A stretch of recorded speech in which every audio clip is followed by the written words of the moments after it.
जय परशुराम, जय भूमिहार। आप भूमिहार समाज से आते हैं। भूमिहार समाज स्वर्ण जाति के सूची में भी शामिल हैं और शिक्षित समाज भी माना जाता है। संस्कार के क्षेत्र में भी आज आप लोगों का समाज जो है काफ़ी एक्टिव है, पूजा पाठ में भी आगे चल रहा है। इसके बावजूद भी आपके समाज में देखा जा रहा है कि गरीबी काफ़ी है। जिस हिसाब से विकास होना चाहिए उस हिसाब से विकास नहीं कर पा रहे हैं लोग, और आज भी जो है मतलब अधिकांश लोग रोना ही रोते हैं। इस संबंध में आप क्या कहना चाहेंगे? देखिए, बिल्कुल स्पष्ट है इसमें कि जिनको अगड़ा कहते हैं, आपकी अगड़ा जाति है, सामान्य जाति है, उनका परिस्थिति क्या हुआ भूमिहार समाज का। ये पूर्णतया कृषि पर आधारित ये जाति रहा।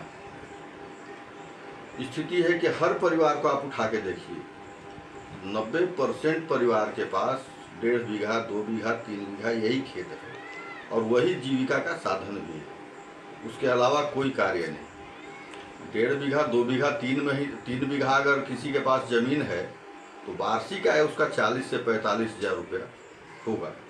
अब 40 से 45 हज़ार रुपया में उसको साल भर खाना भी है, बीमारी हुआ तो वो भी दिखलाना है, और अगर किसी का बेटी का शादी हो गया लग गया तो उसमें भी काफ़ी तिलक दहेज लगता है, काफ़ी खर्च होता है। तो समझ लीजिए कि उसमें 1 बीघा बेचने की आवश्यकता आ जाती है। तो स्थिति ये है कि भूमिहार समाज के 60% से ऊपर लोग आज के डेट में गरीबी रेखा से नीचे जा चुके हैं। तिलक दहेज की जहाँ तक बात कर रहे हैं तो तिलक दहेज का तो सरकार कहती है कि 1 रुपया नहीं देना है। सरकार क्या कहती है, सरकार क्या कहेगी? जो अंदरूनी अंडरस्टैंडिंग है वो लोग ठीक है खुलासा नहीं करते हैं, लेकिन अपने बेटी को तो देना है ना, अपने बेटी को कुछ ना कुछ तो देना है, इसलिए वो चलेगा, वो परंपरा चलेगी। सरकार हर चीज़ में अपना मोनोपोली थोड़े ठोक सकती है, वो तो चलेगा ही।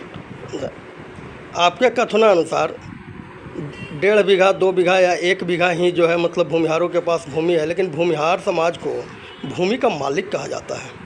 आज के डेट में ऐसा नहीं है। आज के डेट में स्थिति है कि यादवों के पास या महतो, कोयली महतो के पास ज़मीन ज़्यादा है, बड़े बड़े कॉरपोरेट हैं उनके पास ज़मीन ज़्यादा है। अब भूमिहार जाति के पास ज़मीन ज़्यादा है ऐसा नहीं, कहीं नहीं। आप पूरा सर्वे उठा के देख लीजिए, कहीं भी खुद से सर्वे करके देख लीजिए, कोई 10 गांव उठाइए और उसमें सर्वे कर लीजिए। लोग कहने को कहेंगे 20 बीघा है, और जब उनका परिवार जोड़ दीजिएगा तो पता चलेगा कि 1.5 बीघा, 2 बीघा पर 40 से 45 हज़ार रुपया आय की जो बात कर रहे हैं कि 1.5-2 बीघा में, 1 बीघा में जो है 40 से 45 हज़ार रुपये वार्षिक आय होता है, लेकिन यहाँ का अधिकांश भूमि, औरंगाबाद जिला का अधिकांश भूमि या मगध क्षेत्र कहिए, वर्षा पर आधारित है।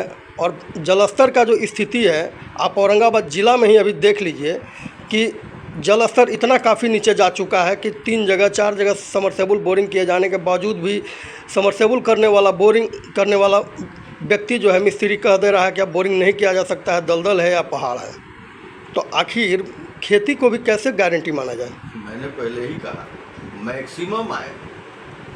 अगर सब कुछ बढ़िया रहा तो 45 हज़ार बचेगा, और अगर बरसात बढ़िया नहीं हुआ, खेती नहीं हो पाया, तब तो वो भी समाप्त।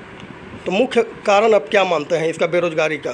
मुख्य कारण है कि भूमिहार समाज के जो लड़के हैं, जो नया पीढ़ी है, वो अगर बाहर काम नहीं करेंगे, जो नहीं करते हैं, मैक्सिमम गांव में रहते हैं, सुबह खाना खाए, पढ़ने लिखने लायक हैं तो पढ़े लिखे, और नहीं तो फिर आराम से घूम रहे हैं, फिर शाम में जाके खाना खाएंगे और सो जाएंगे। अब स्थिति है कि जब तक अपने आप को व्यवसाय के रूप में नहीं ढालेंगे तो आज के डेट में सर्वाइव करना बहुत मुश्किल है किसी भी परिवार के लिए। और भूमिहार समाज कभी भी व्यवसाय के दृष्टिकोण से आगे बढ़ा ही नहीं। कुछ हिक्के दुक्के छोड़ दीजिए, गिनती के 1-8% लोग हैं जो व्यवसायिक दृष्टिकोण से आगे बढ़े, बाकी सबके सब मैक्सिमम लोग का स्थिति है कि वो स्थिति बहुत खराब है। अभी बिहार सरकार सर्वे करवाई है, उस सर्वे रिपोर्ट उनसे मांग लीजिए, उससे भी समझ में आ जाएगा कि क्या स्थिति है। बिल्कुल दयनीय स्थिति। अगड़ा कहने को रह गए, अब इनसे ज़्यादा अति पिछड़ा कोई नहीं बचा। तो अति पिछड़ा में शामिल कहाँ किया जा रहा है पिछड़ा वर्ग में? वो तो सरकार अपना भोग का राजनीति करती है ना। सही में सामाजिक वर्गीकरण करे तो उसको समझ में आएगा कि जिसको आप पिछड़ा कहते हो तो बगड़ा है। जादव कहाँ से पिछड़ा है भाई? कोयरी कहाँ से पिछड़ा है? कुर्मी कहाँ से पिछड़ा है? वो कहीं पिछड़ा तो है नहीं, लेकिन पिछड़ा सूची में शामिल है क्योंकि वोट का राजनीति करना है। देश का राजनीति तो करते नहीं।